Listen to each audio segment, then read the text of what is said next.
Hello and welcome to Heilman and Haver, the Stage and Screen Podcast, episode 21, coming to you virtually from Casa de Quinn and 1111 Studios in beautiful Port Orchard, Washington. I'm Greg Heilman.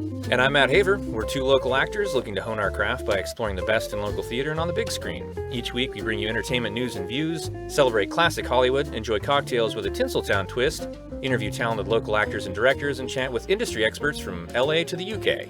In a few moments, we'll be joined by Seattle photographer Danielle Barnum. We'll share her expertise on headshots and tips to how to use photography to market yourself and your brand as an actor.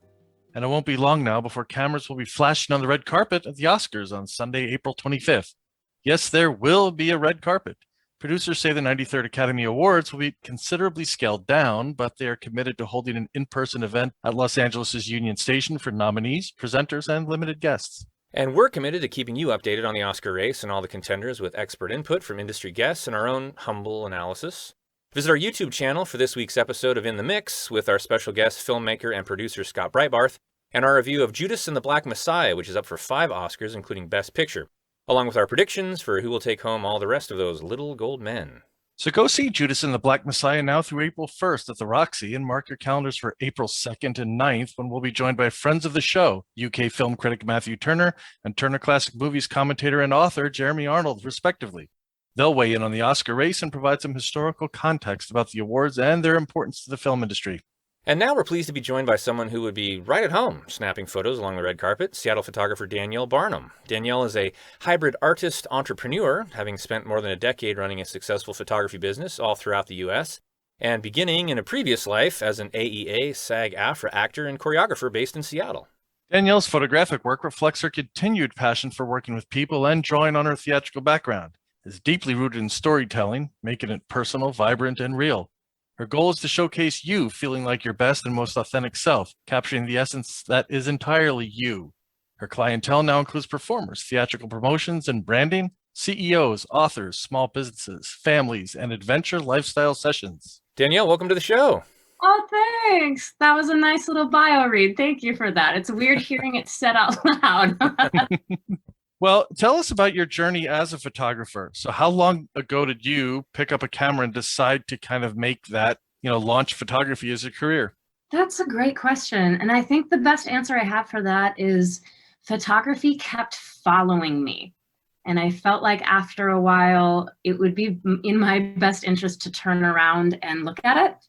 I think for a long time, I was very much in the shoes of being an actor, pursuing that, wanting to make that my career focus. And over again, you have so many friends in the industry that they all in common, they need good photos of themselves.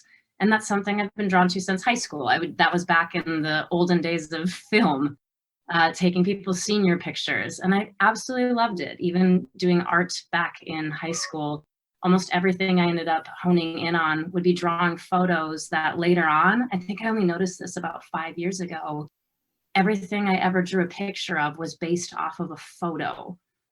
And so eventually you start realizing, well, maybe I should be taking the photo part and actually making it my own. It felt like it was a natural segue just because performance-wise, photography, you are still a showman. It's still drawing on really real parts of how to emote. It's wonderful working with other human beings. It's more of a collaborative, both of you are the director and the performer getting to work together with it. So I'd say throughout my 20s, I started more and more segueing into photography. It felt like that was more my path. Acting was something that I loved doing. I think I had some specific check marks I wanted to hit off, but photography, the doors kept opening. And after a while, I think it just meant I should be listening. So I started honing in on that. And it took a good, I think, 5 years of really switching gears into making it more business savvy, because I think I fell into the, well, I'm an artist, not a business person, as opposed to, well, I'm an artist and a business person. So there's a lot of necessary trial and error, just like with acting, when you are your own brand. As a photographer, you are your own brand. So there's a lot of beautiful overlap. So I think they've been woven together really well. Well, and you mentioned this a bit as far as how acting and your time on stage and backstage as a choreographer really kind of fed your journey into photography. Is there anything specific in your experience as both an actress and a choreographer that now shapes your approach to the way that you work with actors, behind the camera? It does. It does. I think one of the biggest things learning as an actor was how to read the room.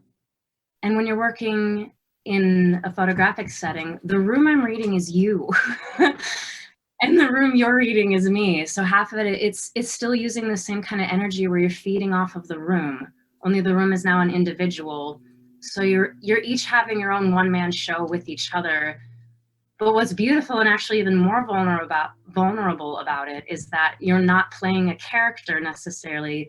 You have to actually show yourself to the camera. I have to show you me to you so you can feel comfortable and like you can trust me, because that ends up, it's a wonderful relationship to have photographically. I think it's important to have a sense of trust, a sense of play, a sense of imagination with it. So I feel like the more I was able to draw on doing things when I was on stage or working like with movement, with choreography as well, it's how do you hold your body? What is something that exudes confidence? What's something that can just bring a warmth to the face that feels like it's engaging? So all of that, it's all storytelling and it's all visual storytelling. And I think even though it's more of a still frame of a story, what you are saying to the camera, there's a reason why there's now a cliched saying of a photo is worth 1,000 words. You can tell an entire story in your face. It's amazing. So that's how I ended up, I think, making that crossover into, oh, these are both very related, theater and photography. Now you mentioned that trust. Do you think that trust that you develop, that kind of the rapport, makes people open up a little more and looser and more relaxed when you do a photo shoot? Definitely, definitely. And my biggest approach with doing photo work with people is I recognize it's super vulnerable and super awkward to have this black box put into your face and say, hey, can you show me your soul? It's awkward. And that's totally okay. And that's totally normal. So it's my job to do the work so you can just show up and be you. And that takes a process too. So it's making sure that people feel safe, that they feel understood, that they know that I have their back. And the more comfortable you can get in front of a camera, the more we get to see of you. And that's what we want. It's the same thing when you're in an audition. People want to see you. So I'm an extension of that. I want everyone to be able to look at a photo, then look up at you and say, I feel like I know you. Seattle actor Zandy Carlson is a friend of the show and recommended we speak with you. What other actors and organizations have you worked with in Seattle professionally? And as kind of a follow-up to that, how has COVID affected your ability to work, your level of work, any of those kind of adjustments you've had to make? Well, definitely. So photographically speaking, I think when I was an actor, I tended to gear a little more musical theater wise. So that was anywhere from like Arts West Village co-productions with Fifth Avenue and Act Theater. And for photographically speaking, I worked alongside Showtunes theaters pretty regularly for their season. So any of the promotional materials you would end up seeing, I would work with the actors and we'd end up making an entire scope of what the production would look like from that. Or like the marquees you would see at Village Theater. The last one I got to do was She Loves Me. So I got to work with two of the lead actors with that and getting to see the work on a billboard. That was amazing. Or Seattle Public Theater, that's not specifically musicals, but years back doing same thing like poster design for it. You want to be able to have something that has that intrigue right away so people want to come and see the show. So working alongside a lot of those theatrically. And so the last thing I got to do was probably something I was the most proud of that never saw the light of day because of COVID, was doing a co-production between a Sensible Theater Company and Showtunes Theater doing La Cage. And we got to use the most beautiful setup with some of the most talented people you've ever seen, with this gorgeous, colorful, interesting, gender-bending, fabulous cinematic lighting, 19-person cast that you got to work with. And it was gorgeous. And COVID happened a week after we wrapped the session. And so those images have never really seen the light of day except to the cast. So COVID's rough when your entire career is based off of interacting with other human beings, and then those human beings are hidden away.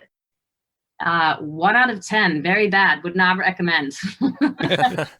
Well, hopefully we're on the upswing and we get to see those photos eventually, if nowhere else in your portfolio. Definitely. And there's a couple sneakily added into that. And it definitely does feel like it's on the upswing. I'm starting to get actually quite a tremendous surge of actors that I feel like with the blooming of the spring, there's also the reemergence of performers saying, I would like a sunbeam in my face. I'm going to get a haircut and I want to feel like a person again. So you want that sun-kissed look.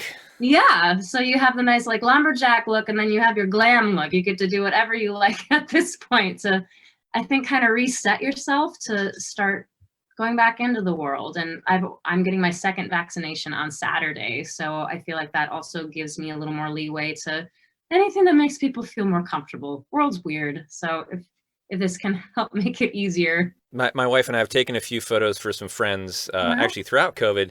And that's one of the things we told them is, if need be, we'll use a zoom lens.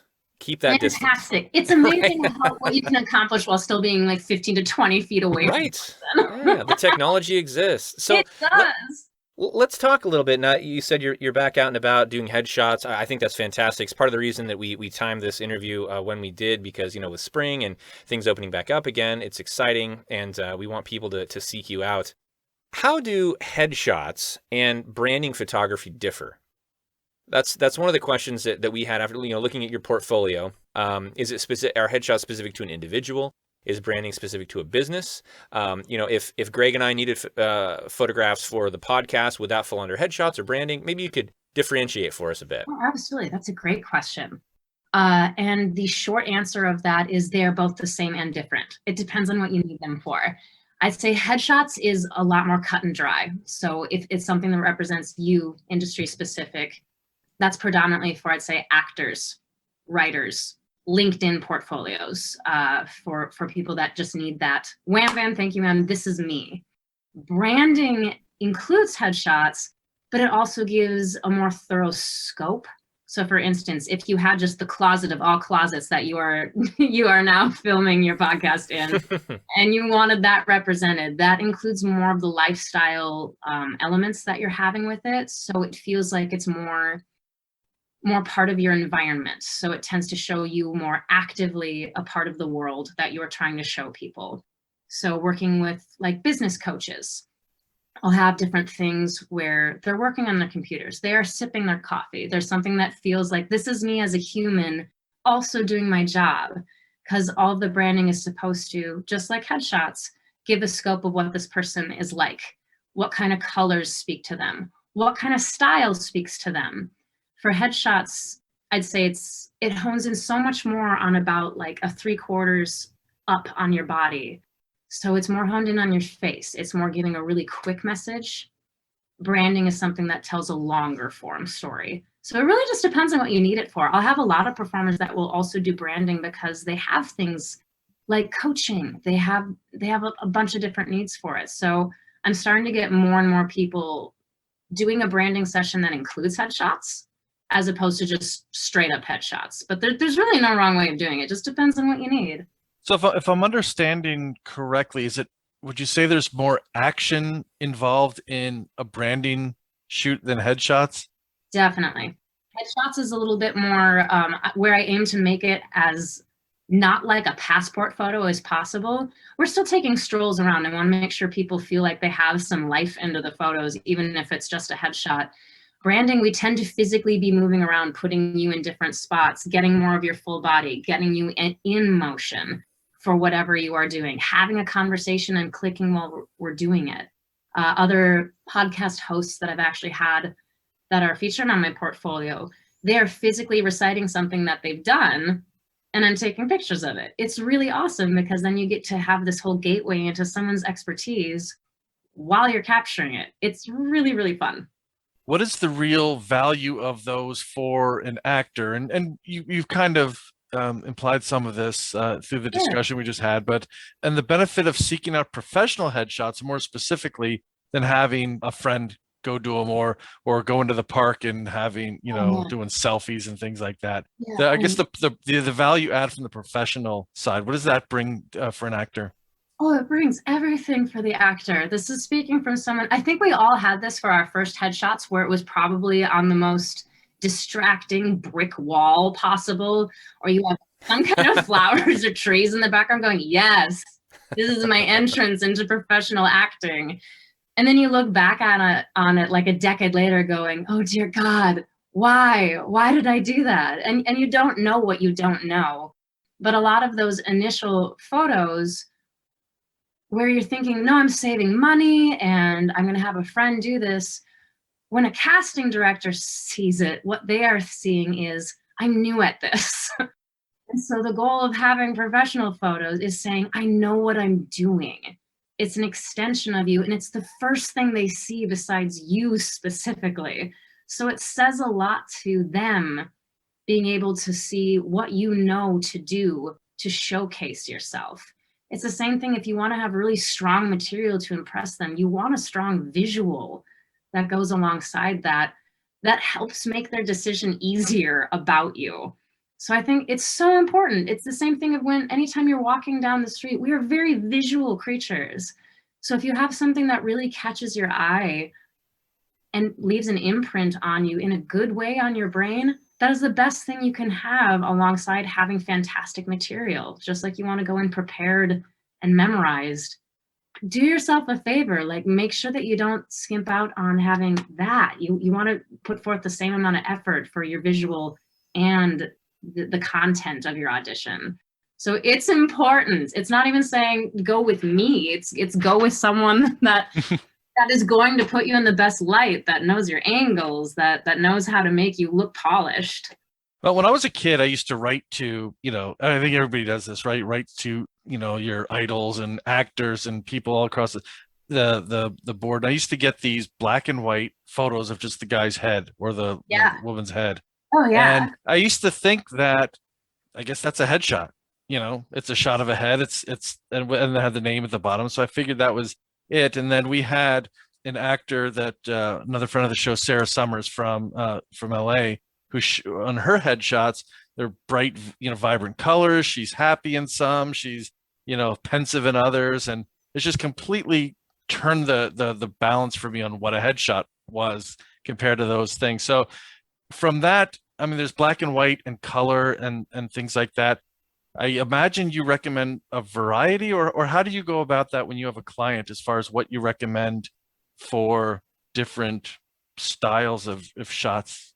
Oh, totally. Part of it depends on the market you're going into. If you have someone in LA, for example, you want to have really specific types that you are going for. So, and it tends to be really vivid colors and something that's going to have more of a prototype of, here's me being quirky, here's me being pensive, here's an order shot, here's my I might be a murderer shot, here's my I'm the leading lady or the leading man shot, and you make it very, very cut and dry with that.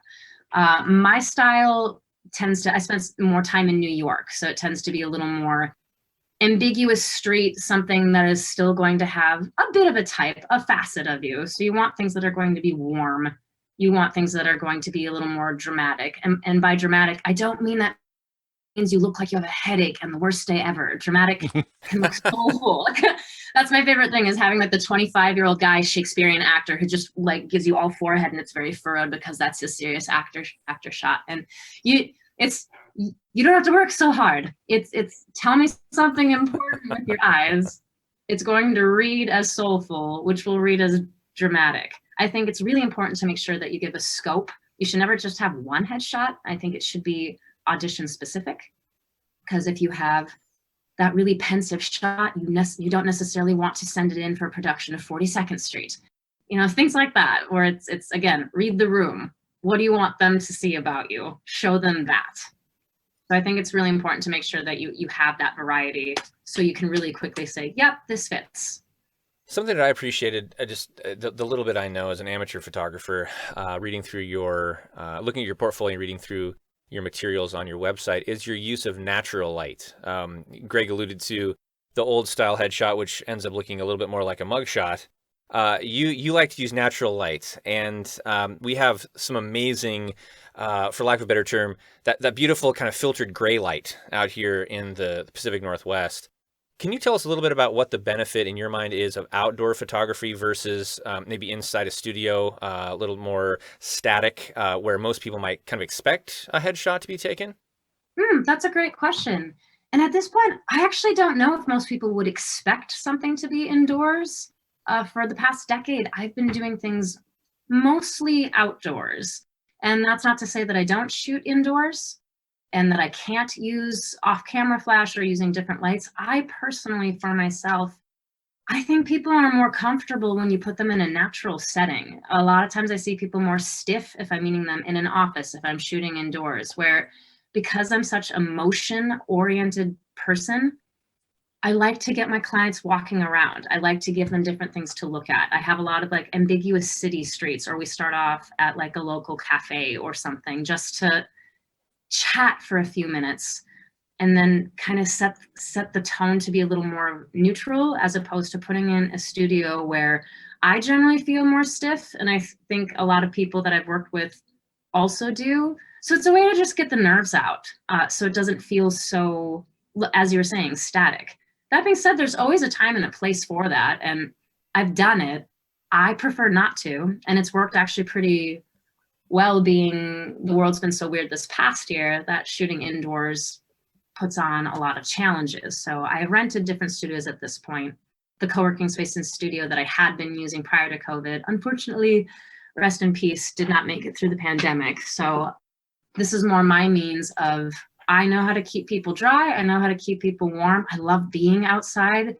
And because the backgrounds are so ambiguous anyway, because I use a very narrow depth of field, or bokeh, depending on what you call it, I just like it better. I like the air. I like the Pacific Northwest. I like the freedom of being able to move around. So that's what works best for me. So if that's other people's style, I think it gives a really beautiful, natural, just more authentic look, because that's more how you're seeing human beings in real life. So I like to capture what you're actually going to look like in real life, because you're not walking around with a softbox in front of you or having a flash in your face for it. So it's like, this is what a person's going to look like on the street or in an audition room. So my whole goal is making it look as true to life as possible, because I want people to be able to recognize you from the shot.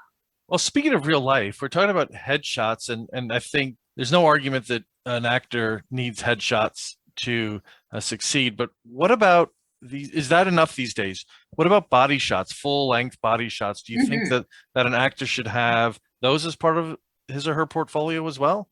Definitely, especially if you're doing more TV, film, commercial work. Most of the top agencies here that I work alongside, they require it. So if you are submitting things for them, they want to make sure you have legs. So you want to make sure you have a photo where you can see that you have legs. And just to see your overall body shape, because seeing only shoulders up on a person, that's great to give them smile, eyes, things like that.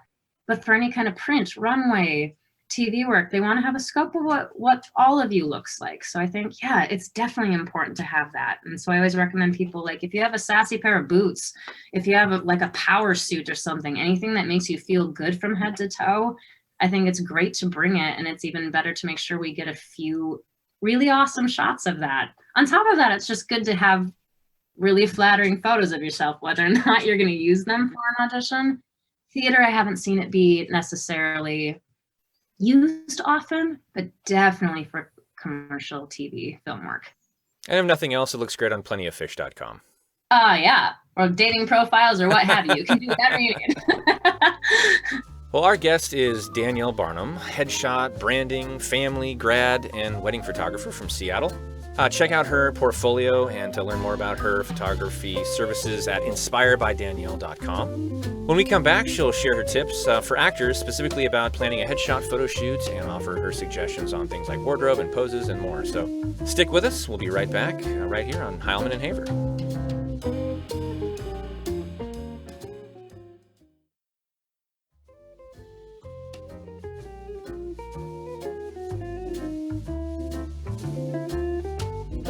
And welcome back to Heilman Haver. Today is March 26th, and happy 71st birthday to Canadian funny man Martin Short. The extremely versatile Mr. Short is an alumni of both SCTV and SNL, best known for his roles in The Three Amigos, Father of the Bride 1 and 2, and as his alter ego, Jiminy Glick. Short was Mel Brooks' first choice to star opposite Nathan Lane as Leo Bloom in his Broadway version of The Producers. Also born today, 1 decade earlier, James Caan. Masculine and enigmatic, Caan began impressing audiences in the 1960s, appearing alongside equally tough guys John Wayne and Robert Mitchum in El Dorado. Francis Ford Coppola took notice and cast him as hot-tempered Santino Sonny Corleone, which earned him an Oscar nod for Best Supporting Actor in 1973. After his career sputtered a bit in the 70s and 80s, Caan reasserted himself not as a tough guy, but as the meek writer held captive in Misery in 1990 and charmed audiences in 2003 and every Christmas since as Walter, Buddy the Elf's unbelieving father. And born today in 1934, the man who appeared alongside James Caan in 1974's cop buddy movie Freebie and the Bean, Alan Arkin. A four-time Oscar nominee going back all the way to the 1960s, Arkin finally won in 2006 for his supporting role as foul-mouthed Grandpa Hoover. Equally capable of playing serious roles like Peavy in The Rocketeer or George Aronow in Glengarry Glen Ross, or funny men like Captain Yossarian in Catch-22, Arkin honed his comedy chops as a founding member of the Second City Improv Troupe. And it's logical to close out the birthdays today with the best-loved half-human, half-Vulcan in this or any other universe, Mr. Spock himself, the late Leonard Nimoy. To millions and multiple generations of Star Trek fans, Nimoy, who passed away in 2015, was a folk hero with his baritone voice, pointy ears, and signature salute and blessing. Live long and prosper. And speaking of prospering, if you're interested in prospering as an actor, you need to get in touch with our guest, photographer Danielle Barnum. She's an expert in capturing the essence of artists and their brands, and you can sample her work and get more info on her website, inspirebydanielle.com, also linked in the show notes. So Danielle, what would you say is the most important thing to look for when someone is shopping a headshot or branding photographer? Great question. Make sure you like their work. That might sound a little straight, but I think that's the most important thing. When you're shopping around, if you think their work resonates with you, that's the good pick for you. If you don't like their style, you're not going to like your headshots. It's I think one of my favorite funny things that I'll get every once in a while is someone will inquire with me and say, I want to get my headshots taken with you. And then they'll send me a photo from, and this has happened a few times, he's a very, very famous photographer in New York, Peter Hurley. And they'll show me this picture like that. And this is a very high key white background, hugely studio produced, awesome horizontal shot, smizing, ferocious picture. And that's his staple. This guy is amazing. He's also about $1,500 a headshot. It is nothing like my style. And I'll have people who are saying, I want you to take my headshots. Can you make it look like this? And I'll say, yes, if I was Peter Hurley. You can't afford me. You can't afford me if I were that. So it's the same thing of, like, I try to make it really clear on my website. Look at my portfolio. What you are seeing is what we're going to be getting. So the use of how the backgrounds look, how the people look in it, how people are styled. After a while, you're going to notice every photographer who's really, I think, an expert in their field, they're going to have a style that after a while, your eye is going to be able to tell, oh, this is this person's work. This is this person's work. So if you can then insert yourself into their portfolio and you like it, you're going to like their work. So make sure that that style looks like something that you're going to be really happy with, because what you're seeing is pretty likely what you're going to get. Well, and I think that's what drew us to you was the fact that, and like we mentioned earlier, you really offer photography for so many different occasions, branding, weddings, graduations.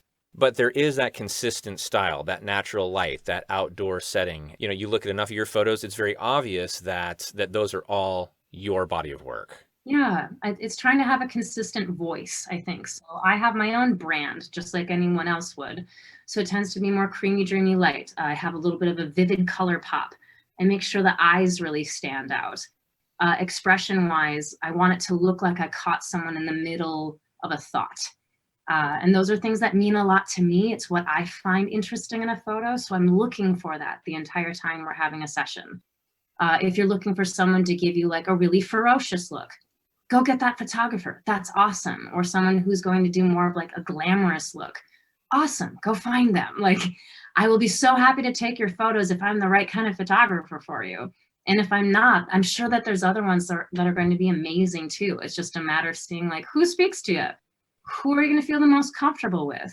Look on photographers' websites, and if you're a good people person, it's going to be able to be seen on your website through the copy that you have. So through the writing that you have on your website. So you can get a little bit of a sense of who you're working with. And also if the photos are good, usually that means that people were comfortable with them. Now, if everyone looks like a model on it, and maybe they are, and that tends to be more of like the Los Angeles market, yeah, they may have a leg up for like really exclusively beautiful people, but like there should be room for you to see yourself in their work. And that's, I think, going to give you the best outcome for it.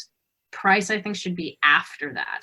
Because if you're going for the cheapest or the most expensive, for whatever reasons you're looking for, you might miss the actual soul of what you're really wanting to go for to see yourself in a photo. So look for that. Well, obviously, as you build your style and the kind of look that you become known for, the choices you make obviously inform that. So one of those choices would be location. So where are your favorite places to shoot? And then, along those lines, how long does a shoot typically take? Oh, that's fun. So around in Seattle, I have probably about 7 or 8 pre-scouted areas. So I choose different neighborhoods around Seattle, all strategically around my favorite local businesses, because I like to support them by getting a coffee there, chatting with the client before we start off. It's a way of giving back to the neighborhoods too, and also to give a little more visibility of the coffee shops I like. Also, bless Seattle for being really good at having overhangs, because they provide a great reflective surface and they provide a great coverage in case we get weird drizzles. So different areas is anywhere from Ballard to Fremont to Wallingford to Capitol Hill to Georgetown to you name it. I try to gauge where people are coming from and meet them halfway on things. I used to a lot when I had more of a studio space that I was able to use. That was like corner of Wallingford and Fremont. So hopefully that will end up being a location that one day will come back. We will see. Has anybody asked you to take photos at a specific place? Or is that the location usually left up to you?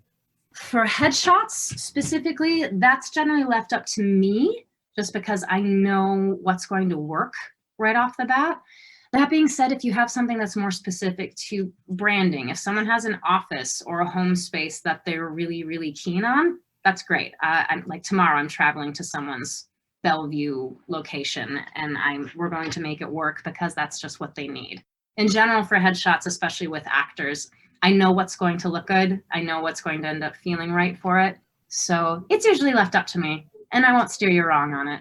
But for branding, if you're like, this is my type of place or my favorite spot, yeah, let me know. I'm up for an adventure. Hey, Greg, I think we need to have her take our shots interviewing the troll under the bridge. You did say Fremont. That would be great. I have photographed people around the troll bridge. That's more for things like branding or senior pictures. But hey, that troll has gotten some love and some people sitting on him for photos. He's got some stories to tell. He's got so many stories to tell. So the follow-up question then was, how long does a shoot typically take? That depends. I have a couple different options if it's just specifically headshots, where I have a basic session. So that ends up being 2 outfits or looks, depending on how you want to call it, and up to an hour. I try to use time really well, and I don't think I need to take too long with it because I don't want to fatigue your face. If you start twitching, trying to smile, we've gone too long. So I'd say about the first 10 minutes are just us chatting. And I usually ask for people to come already wearing something they'd like to be photographed in, so I get a sense of what it looks like on them and if they look like they're comfortable in it, and then we proceed. And then about halfway through, then swap out for something else good. But I always also recommend people bring a few options to work with, just in case one we're not really vibing with, so then we can end up going on to the next one.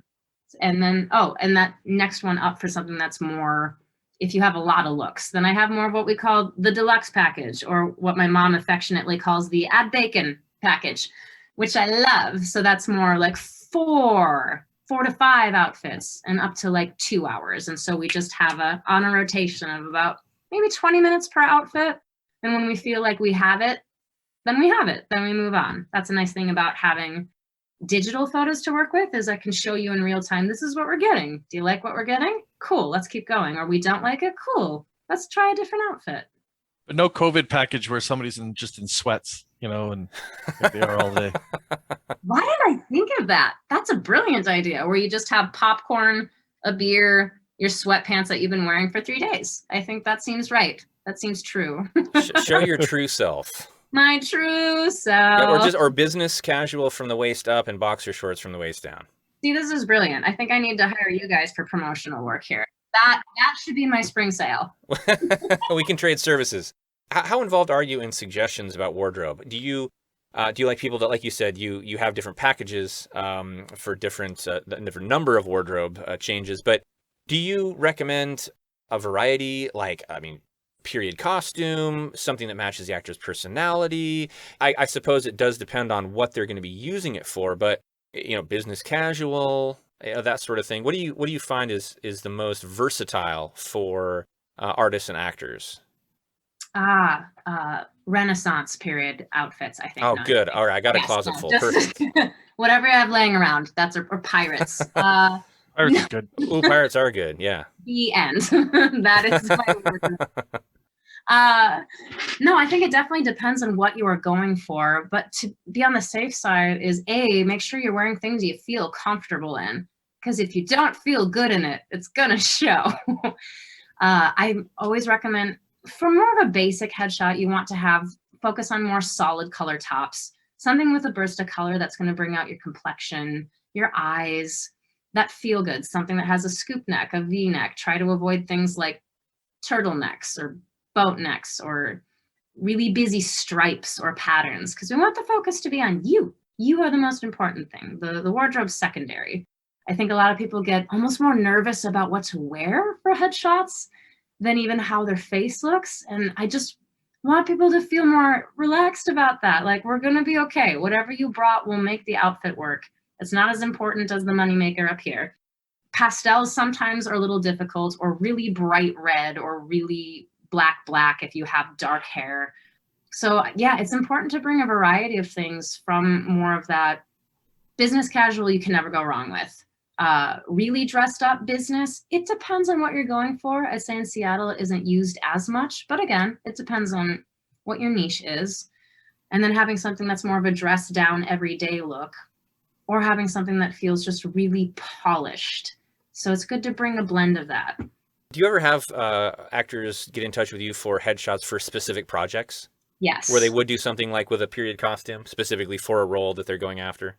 They'll have something that I think it's more leaning into. So it's more of an inspirational look than it is a very, hitting it head on by really dressing up. Now that we're going with a pirate thing, you're not dressing like a pirate, but you're going to have something that feels a little more roughed up, something that feels like it has a bit more grit to it. Gotcha. Or if you're having something that's a little more upscale or more of a period piece, having something that just has more of a regal look to it, outfit-wise. And again, I think it's really fun if you're able to really see what you feel you're best in. It's how you stand and how you walk in those outfits.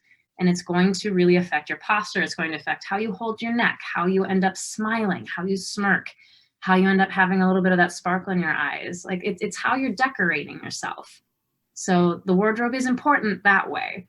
So having those types of different cuts and colors.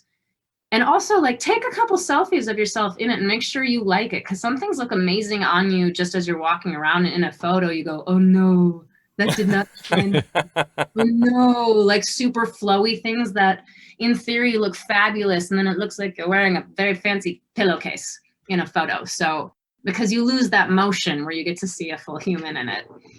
Same thing with just a white button up. It tends to just look like a toga. Well, with the flowy thing, you need to put the fan in front of them like Stevie Nicks. You need to do that. If you're going to go for it, get the Beyonce blowout look. Do it. But if you don't have that option, maybe scale it back a little bit. So what about the emotions that somebody brings to headshots? If someone has a particular role in mind or something that they're going after, they're looking for headshots for that, do you like them to use the same sort of emotions and facial expressions that they want for that role, or do you like a variety just so to make those more generalized? Well, let's talk about that a minute. I think if you have something, for instance, that's a little more dramatic, period piece, something for it. One of the things that I would tell people is, like, as a general, most people have seen something like Game of Thrones. So it's channel a character in that you would want, not the actor playing it, but you. And then lean into something there. What are they thinking about? What do you want to say in that moment? Is it more of the, I run this place and I'm going to have much more of a powerhouse look to it, versus something that's just a really joyful smile? It's the same thing if they're going for something highly comedic. I want them to dress in something that's bold, and I want to try to make you giggle. Like, I'm going to try to earn the emotion out of you. But I think it is really important to make sure that the emotions are true. So you're not having to act for me, because there's something that really sparkles when something feels like you're really talking through your eyes. So I want to make sure people have, yes, a variety, but I want to make sure it fits the type of character that they're going for. So if they're, again, doing a really comedic, lighthearted piece, I'm not going to put them in front of a black background and have them scowl. That would be silly. So and I think it's a lot easier than what people really think. We're just going to relax and have a good time with it. And I direct enough through it so you have an idea of, this is a way to communicate something that is going to fit the type of realm of character you're going for. How many frames do you suspect that you take in a particular photo shoot? I mean, given that everything's digital now, I assume there's more freedom there than in the old film days. How many do I take? I think I feel safer saying how many I deliver, because here's the thing is, because it's so active, I'm clicking a ton. So if someone is in the middle of like bursting out laughing, I'm going to have 8 shots of that from the moment their mouth starts to open and when that smile hits its peak, and then getting it on its way down. Some of those are they're going so fast, or someone's going to mid-blink. So I get a ton of them, and then I look through the frames and make sure that we get rid of the ones that were not working. So I don't deliver images that are going to be like out of focus, hilariously bad blinking shot, wind entirely in your face, unless it's really funny, then we keep it. But I'd say I deliver anywhere from like 55 images up to like, I'm delivering one tomorrow that ended up being about 170. Wow. That was a really intensive thing. And that's definitely on the high end, because even though it feels like that's amazing to have that many options, your brain can also melt looking at that many options for yourself. They all start looking alike after a while. Yeah, and after a while, your brain just can't process that. And you're going, is that what my face looks like? And no, that's not what your face looks like. Your brain is just melting. You smiled so many times, your face is frozen that way, just like your mom always warned you. Yeah. So I'd say there's a huge range depending, again, on, I'd say like never any fewer than 55. Those are the proofs then that somebody looks at and chooses, I want, these 5 or whichever. Proofs. I remember proofs. I'm old. I'm sorry. There's I love it. Are you talking celluloid, man? Come on. We were just talking about restoring films a couple episodes ago. That's right. So, beautiful. No, this is good nostalgia. So no proofs. What I end up doing with all of them is I get rid of, or it's called culling, the ones that aren't going to work, or repeats or things like that. And then the rest of them go onto an online gallery for you after I do a little bit of like finessing to the entire gallery. So it gets a little pizzazz, a little zhuzh. So I do a little bit of a color pop, a little bit of sharpening, a gentle skin smoothing to it. So you still look like a human. It just looks really, really nice. And then all of those go into an online gallery as high resolution JPEGs. And with one click of a button, you can download that entire gallery in their high res to your own desktop like magic. Because I like easy, and I want people to have access to all of their stuff right away. Whether or not they choose to get things further retouched or not, all of the pictures are yours. Use them forever. Show them to everyone. Do what you want. They are yours. Well, that's a fantastic value, having looked at a lot of the offerings out there where you get to 3. So speaking of zhuzh, which I assume is a technical term known only to photographers, zhuzh. Hair and makeup. Do you consult on hair and makeup, or do you work with local artists that you recommend? I do both. Okay. I am a tremendous advocate, and I think I've said this a few times, so I want to keep coming back to this, is I want you to look like yourself. That is the best thing you can do for yourself for a headshot. So if you feel really confident with your own hair and makeup, please do it. If you don't, trust a professional with it. Absolutely. At this point, I wish I could give you more specific people that I work alongside with because of COVID. A lot of people are not working anymore that I've referred people to for hair and makeup. But there's different places, even like Swink Style Bar in downtown Seattle. They do a pretty good like daytime look that just gives you maybe 20% more of like blush, mascara things. And that to be said, this isn't something that just women should do. If you're someone who like has some blemishes or bags under your eyes and you're a guy, great, put a little bit of like foundation over that. I feel like it should be an equal opportunity for everyone to have a little bit of a powder or whatever they want. That being said, you also don't have to. When I edit through things, your skin is going to look clear. If you ended up having like an acne thing for it, that's something that I can magically take away via Photoshop. So you're going to be okay. But a couple times what I've seen happen is people will show up to a headshot session and they don't quite recognize themselves because they went randomly to a Mac store or something and just said, do my makeup. And that I wouldn't suggest because this person has never seen you before. They don't quite know what you're going for. So they might be glamming you up for a night out on the town when really you want something that's going to look like you at 2 p.m. on a Tuesday. So, right? So it's more of a complicated question. I'd say about 70% of people just come doing their own. I think it's also good to bring a bag of extra makeup just if you want to add a little bit more onto it. But again, there are trusted people around town, and I wish I could give you more names specific right now. I'm just That's okay. Think about it, and if you come up with some names, we'll have them on and talk to them. I'd love that. I'll check. Yeah. Yeah. Spread the love. Totally spread the love. So we've been talking about headshots and photography, mostly around actors and going for roles and marketing themselves in that vein. But you've also done photography for CEOs and other people, and we've kind of alluded to some of that earlier on. So where else, other than some of the things we've talked about, can people use this sort of photography to help market themselves? Oh, everywhere. It really depends on what you want to use it for. We have so many digital platforms now that if you're someone who has your own website, which I really recommend building, they're really easy to do at this point, or hiring out someone to make one for you. So if you're someone if you're a fight choreographer, if you're a dancer, if you are if you are a CEO, anything, this can be from LinkedIn to Facebook to Instagram to what have you, to sending out things, emails, and having a blip of you, to dating profiles, to things for your grandma to have on her wall. There's really like sky's the limit on what you end up using them for. So business-wise, I'd say most frequently, I'm seeing them digitally used for promotional things, whether it's for like Google or Facebook ads for something they're working on, if it's show related, if it's a company related thing, if there's any kind of promotional materials, I'd say. So you can get creative on what that's going to look like for you, and we have a purpose for it.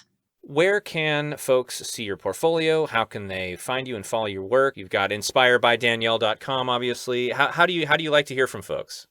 Oh, I love to hear from folks, period. So you can shout from the rooftop here and I'll just come out and find you. Or easier ways would be, you can honestly just type in Danielle Barnum photography into Google and I will be the first thing that pops up with it. And the website is inspiredbydanielle.com, or on Instagram, it's Danielle Barnum Photography, or on Facebook, it's Danielle Barnum Photography. That makes it easy. Yeah, it makes it pretty easy.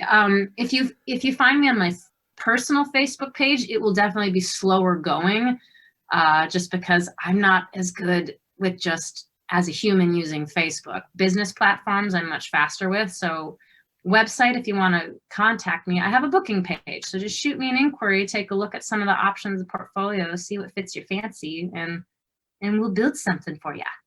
Excellent. Well, Awesome. Thank you so much for your time, Danielle. We've really enjoyed it and learned a lot. Thank you. You guys are wonderful. Thanks so much for being so informative and kind and warm. It's really nice.